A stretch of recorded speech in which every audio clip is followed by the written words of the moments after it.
Okay, right. Welcome back to the comparative design course again. We'll continue our discussion on grammars. Okay, here is an example of the context-free grammar. So you can see here.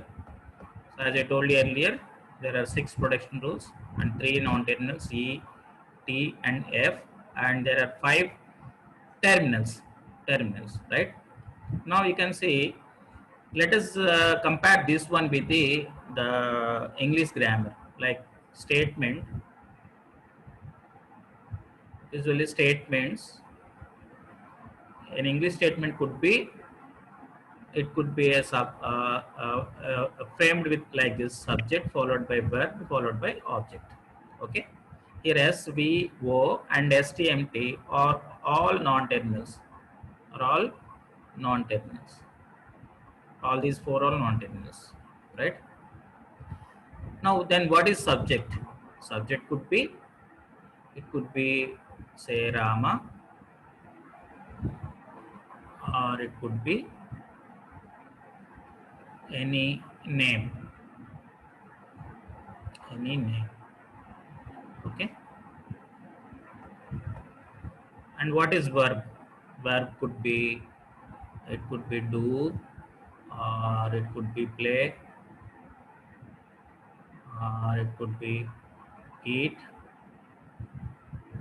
or it could be dance, etc.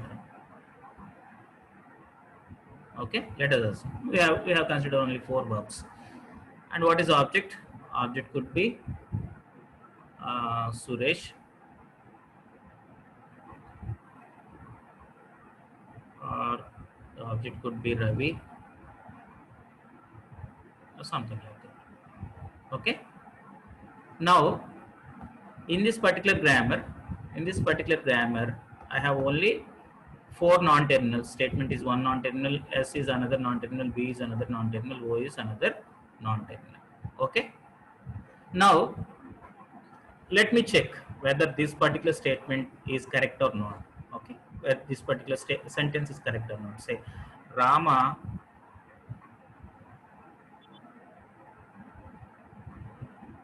eat Suresh. Okay, so perhaps this is not the semantically, I mean it doesn't make sense. Okay, let me write apple here. Apple. Yeah, 23. What is the problem? Hello. Sorry 20. Sir by మిస్టేక్గా అయిపోయింది. It works, it works. Okay, apple, don't test it. Apple. Okay, so instead of Suresh, let me write apple here. Okay, apple, right? Rama eat or eats apple. Okay, right? Now our task is, we have a grammar G and we have a given statement like this. Okay, sentence W goes to, usually we denote sentences with W. Okay, Rama eats apple. Okay, now you're asked to check whether this is a correct English statement or not. Okay, how we can check that? So we have to check it against, we have to check this W against the grammar, against the grammar. If you are able to get this W through these grammar rules, then we can say it is a valid statement, valid statement. Okay, so the process of obtaining W, the process of obtaining the string from the grammar rules is said to be parsing. Parsing. Parsing. The other name for parsing is syntax analysis or syntax analysis. Okay. The other name is derivation. Okay. Got my point? The process of obtaining the string from the grammar rules, is said to be parsing. Okay. So if you are able to derive this string, if you are able to pass this string, if you are able to get this string from the grammar rules, then we can say it is syntactically correct. Okay, syntactically correct. Otherwise, it is syntactically wrong. Okay. Now let us see. So let me try to derive this. Okay. So in the derivation process, what we'll see, what we'll do is we start with the start symbol of the grammar. What is the start symbol of the grammar? In this particular case, it is statement. STMT is the start symbol. Okay. So let us take this rule first. Okay. The rule corresponding to STMT is this rule. Okay. Let me take that one. STMT derives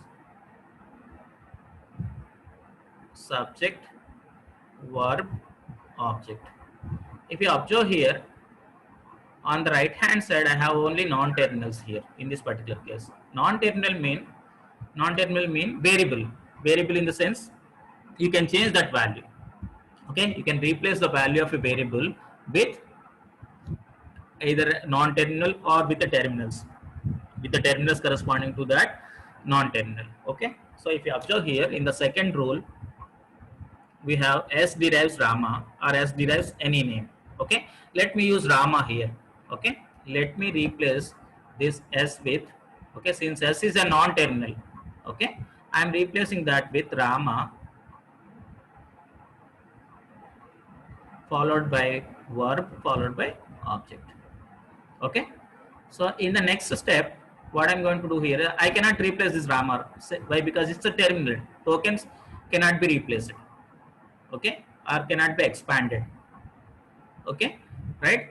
So we can only expand or replace the non-terminals, okay, with their corresponding production rules, we did earlier. Like see, S has a production rule as derives Rama, hence why S is reduced to, I mean S is expanded with the terminal Rama, or you can use this one, any name. Okay, right? Now we have another non-terminal here, that is B. Okay, let me replace that with one of the verbs, one of the rule. Okay, one of B derives eat is one rule. Okay, Rama ate. Okay, okay. Then we have this object O, non-terminal O. Okay. In the next iteration, what I'm going to do here is I'm going to replace or expand this O with, I'm going to use this rule. O derives apple, the third rule of the O production rule, that is apple.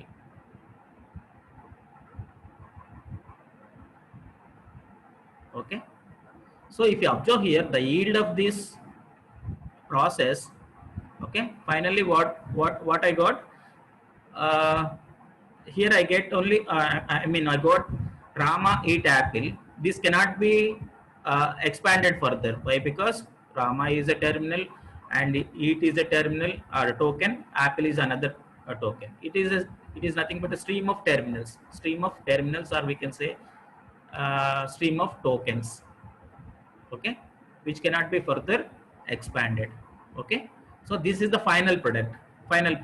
Okay, so this final product is obtained from this statement. Okay, from this starting point. Okay, so I have taken the starting production rule, somehow I have replaced the sum of the variables in the starting production rules with their corresponding terminal symbols. Okay, finally I got a terminal string. Okay, so if you look at this terminal string, Rama eat apple. Okay, so Rama eat apple is a valid string. Why? Because this can be derived from the starting symbol of the grammar, or by using the grammar rules. By using the grammar rules, we could able to derive this string. Okay, hence we can say it is a valid string. It is syntactically correct. Hence we can say Rama ate apple is a valid English statement. Okay, how we can say that? So we have verified this particular string again as the English grammar rules. Okay, this particular statement is written according to the English grammar rules. It follows each and every, the rule of the statement construction in English. Hence we can say it belongs to English language. Okay. Now let me formalize the thing here. Okay. So parsing is all about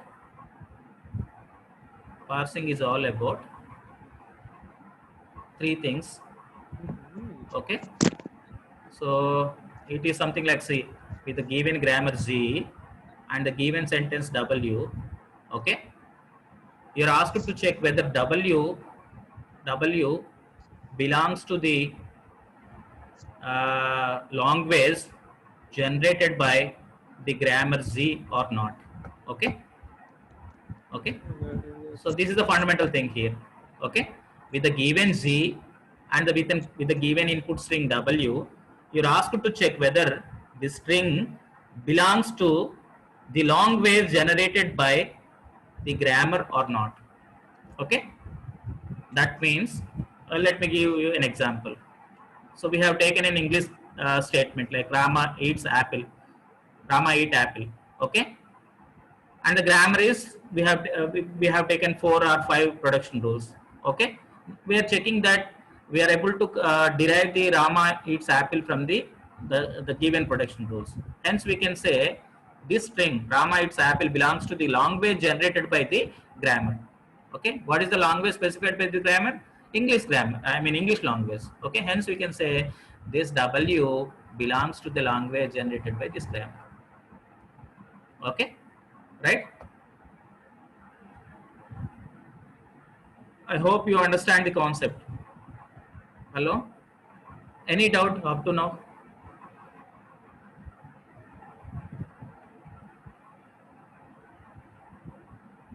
Hello?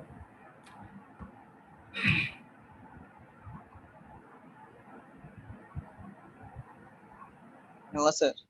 Okay. Shall we move to the next concept? Yes, sir. Yes, sir. Yeah.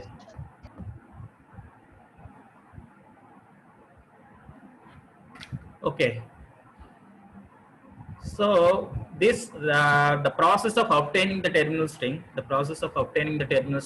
from the grammar rules, from the starting symbol of the grammar is said to be uh, the parsing or derivation, or I can call it as syntax analysis, right?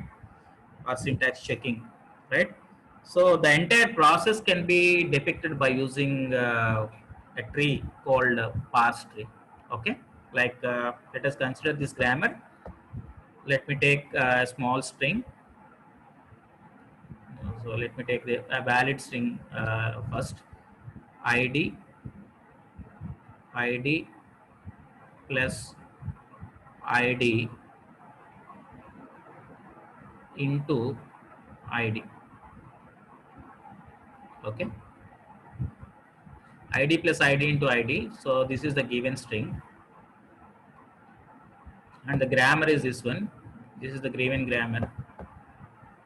Okay, usually this is a famous grammar called expression grammar, arithmetic expression grammar, right? So generally we use this expression grammar throughout our parsing course for illustration purpose. Okay, it's a simple grammar which narrates all the requirements of our parsing concept. Okay, so somebody asked something,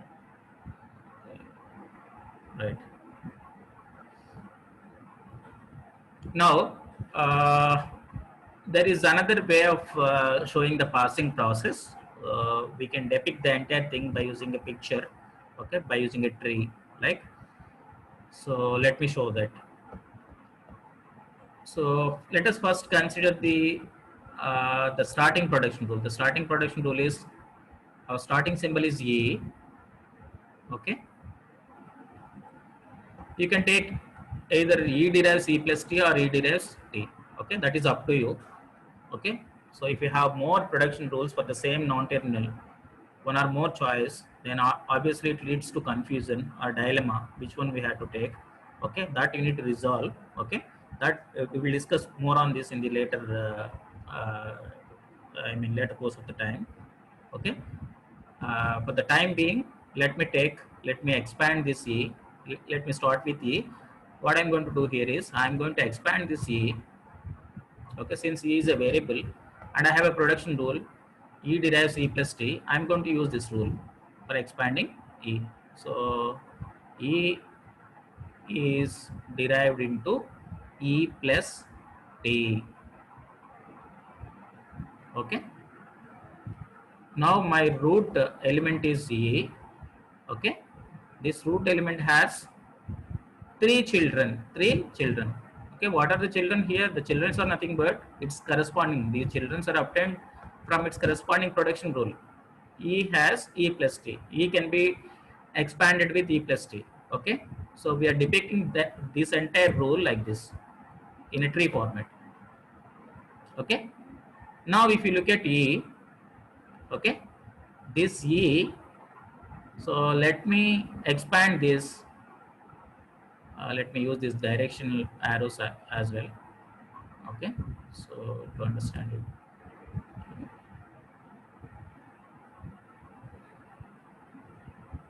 this is T. Now let me replace this E. So we have a rule E derives to T. So let me use that rule here. I'm going to expand E with T, and then I'm going to expand this T with, I'm going to use the T's production rule, that is T derives F. Okay, T derives F. Okay, finally what I'm going to do here is I'm going to replace this F.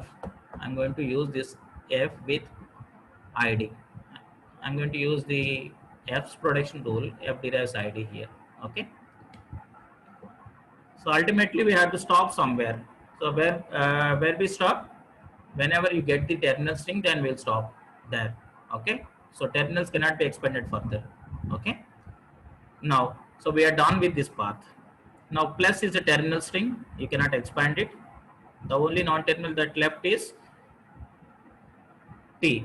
Okay, yes, T can be reduced to, or T can be expanded to F with this production rule, the second production rule of T, and F can be expanded, sorry, so we need this one, no? If you want to get this one, what I have to do, you have to apply this rule, not T with F. So let me use the first rule. Okay, let me expand T with T star F. T star F. Okay, this is asterisk, right? Now this T can be replaced with F, and this F can be replaced with ID, and finally this F can be replaced with ID. Now if you look at the yield, so this is the yield, the final product, the leaf nodes. Okay, the yield of the tree, okay, exactly matches with the given input string, ID followed by plus, followed by ID, followed by asterisk, followed by ID, which exactly matches with this. Okay, hence we can say that ID plus ID into ID is a valid string.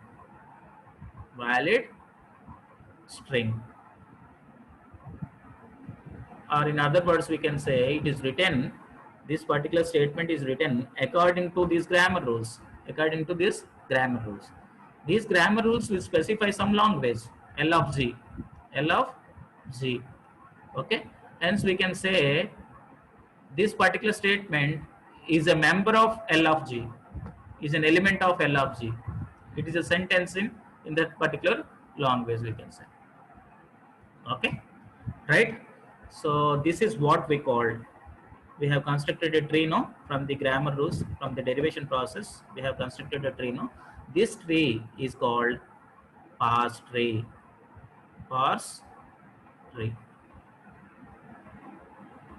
Parse tree. Okay. The other name for parse tree is syntax tree. Syntax tree. Either you can call it as parse tree or syntax tree. Okay. Now, if you recall the role of the parser, okay, the main task of the parser is it has to accept the stream of tokens, and convert them into parse tree. Okay, if it is able to convert them into parse tree, then we can say those stream of tokens are they are syntactically correct. Otherwise, they are said to be syntactically wrong. Okay, right? So this entire process, it can be done in two ways. Okay, like first we can replace E with E plus T, then expanding one of the non-terminal with its corresponding production rules, then finally we'll get something. Okay, in the reverse way also you can do, like first we'll start with the string, then we'll try to reduce it to the non-terminals. Okay, ultimately if you obtain the, after completion of the process, if you try to reduce your entire string with the E, the starting symbol of the grammar, that is also a valid thing. Okay, in either way you can do. Okay, so that is the reason why uh, we classify, I mean, the parsing techniques. Okay, there are different ways in which you can perform this parsing. These parsing techniques are classified into two types. Okay, they are top down parsers and the bottom up parsers. Okay,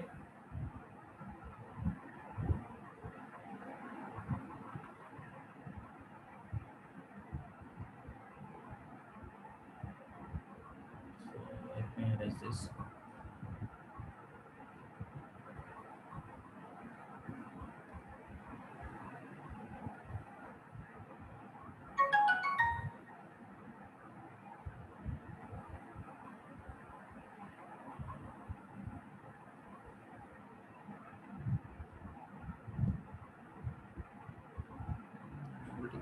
Yeah.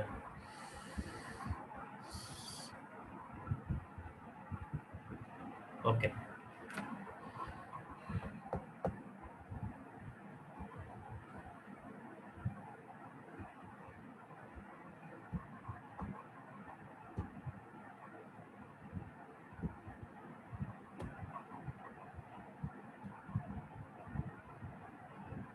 okay, so as we discussed, context free grammar is nothing but it's a collection of terminals, non-terminals, start symbol and productions. This is an example. E derives E plus T, E derives expression, derives expression plus term.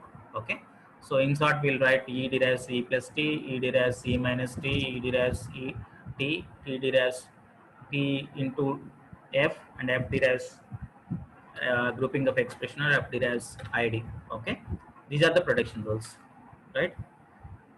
So productions are treated as rewriting rules to generate a string.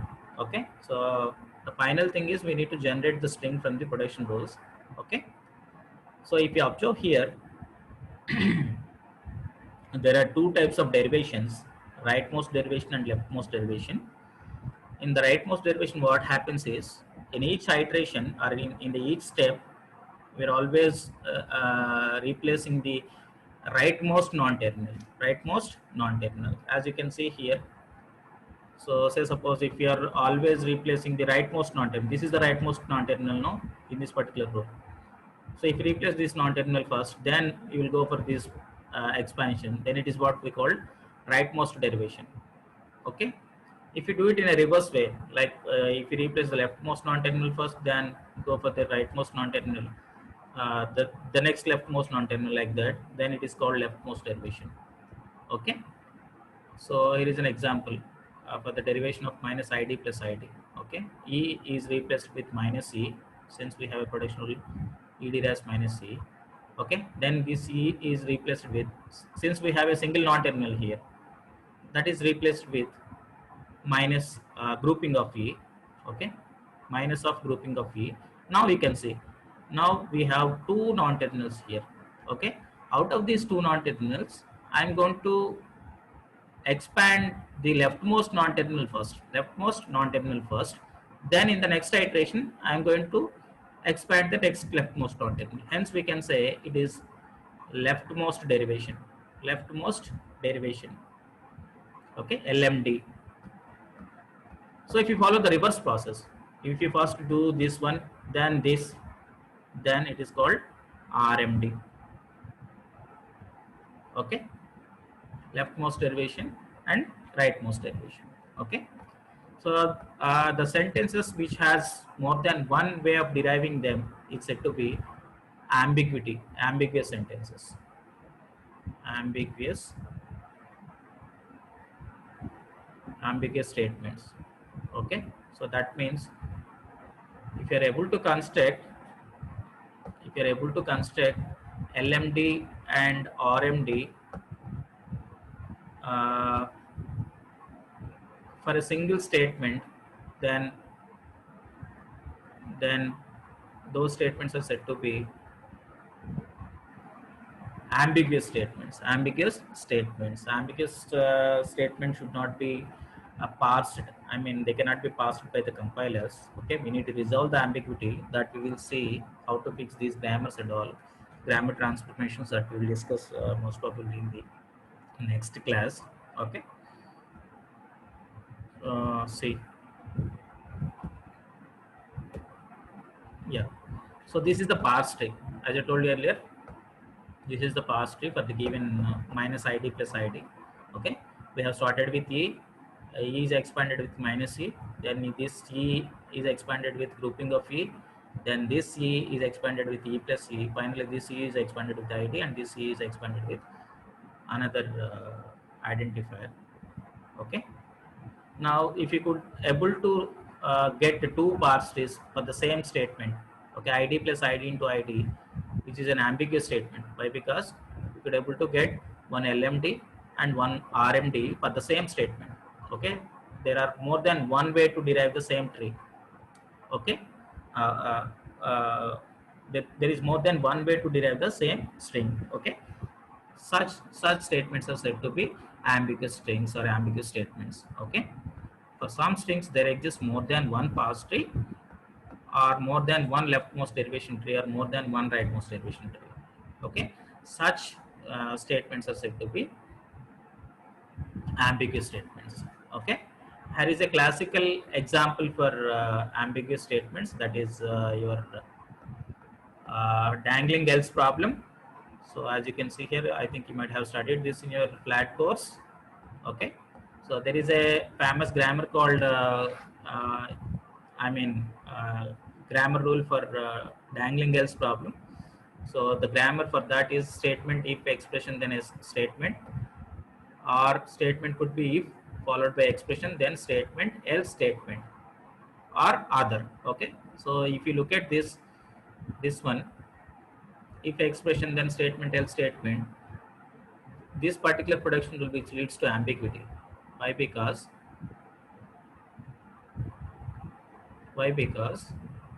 for every if statement there should be some corresponding else statement. Okay, so if there are two ifs, if followed by another if, then there could be two else parts, else followed by another else. Okay, so this innermost else is the counterpart for the if. I mean this else is part of this if. Okay, but if you use this grammar, what happens is you will get more number of ifs and less number of elses. Okay, something like this: if followed by if, followed by some statement, followed by another if, followed by some statements, followed by else, followed by else. Okay, now we have three ifs and only two elses. We don't know whether this else is part of this if, or this else is part of this if, or this else is part of this if, or the first if. We don't know. Okay, so there should be an else part for each if part. Okay, if it is not there, it leads to ambiguity. Okay, so this is what we call dangling else problem. Dangling else problem. So if you take this grammar, this is an ambiguous grammar. It will produce if then else statements like this. If you take any if then else statement, a valid if then else statement derived from this grammar, that leads to two different kinds of parse trees. So what we'll do is we'll eliminate the ambiguity by transforming this grammar into a non-ambiguous grammar by adding some production rules. Okay, so that we will see in the next class.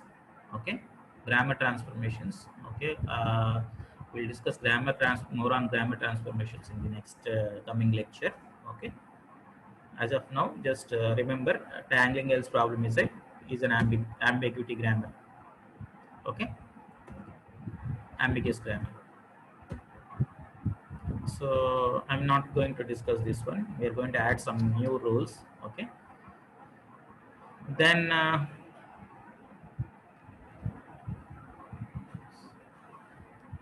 there is called left recursion. Okay, some of the grammar rules. Okay, these are all the problems with the grammars. We need to rectify them. Okay, before we applying any grammar, while we are writing grammars, we need to be uh, make sure that the grammar is free from ambiguity and free from left recursion and free from left factoring.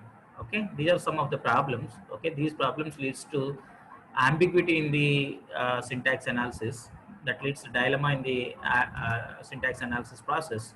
Okay, so first we need to rectify these errors, then only the grammar can be given as input to the parser, then only it will work properly. Okay, so one of the such problem is left recursion. Okay, so now we'll see what is left recursion. So left recursion is basically, it's a pretty simple thing. It often leads to infinite rule. Okay, while deriving, say suppose there is a production rule in the form of E derives E plus T, E plus T. Okay, let us assume you have a grammar in which you have a single production rule like this, E plus T, E derives E plus T. Okay, here what happens is when you are when you are trying to derive a terminal string from this grammar, we'll use this rule, no, E plus T. Since we have a single rule, each time we have to replace this E with E plus T. Okay, E plus T, then this plus T. Okay, then again I am replacing this E with E plus T, E plus T, followed by this remaining thing. Okay, E plus T plus T plus T. Okay, so it will never end. Okay, will never generate the terminal string. Okay, so it will never terminate. It leads to infinite loop, infinite loop. Okay, so this is the problem with this kind of production rules. Okay, this kind of production rules. Okay, this kind of production rules will leads to infinite loop. Okay, so there is no way to derive a terminal string. We always get the sentential form. Sentential form is nothing but it's a combination of terminals and non-terminals. Okay, we will never get the terminal string. So what we had to do is, if there is any production rule in the form of left recursive production rule, then we have to replace that with a non-left recursive production rule. Okay, so that is what we call elimination of left recursion. Okay, we can transform that into a non-left recursive grammar. That we can do with by using a simple grammar transformations. Okay, so let me explain you. So let us assume there is a production rule in the form of A derives alpha, A derives A alpha. Okay, so these type of production rules are said to be left recursive production rules. Why? Because the leftmost, I mean the left side non-terminal is A here, and the leftmost symbol on the right hand side, the leftmost symbol, that is A, on the right hand side is matches with the left hand side non-terminal. Here A matches with the leftmost non-terminal on the right hand side. Okay, such production rules are said to be left recursive production rules, LRP or left recursive production rules. For example, if you consider the previous grammar rule, E derives E plus T, E plus T. Okay, here this E exactly matches with the leftmost non-terminal on the right hand side, that is E. Okay, these two are matching. Hence why we can say this is left recursive production rule. Okay, now the question is, it leads to infinite loop. Okay, if the grammar contains left recursive production rules, ultimately it leads to infinite loop. Okay, there is no way of deriving anything from the grammar. Okay, your parser may not stop. It leads to what you call that non-halting problem. Okay, it will never halt. Okay,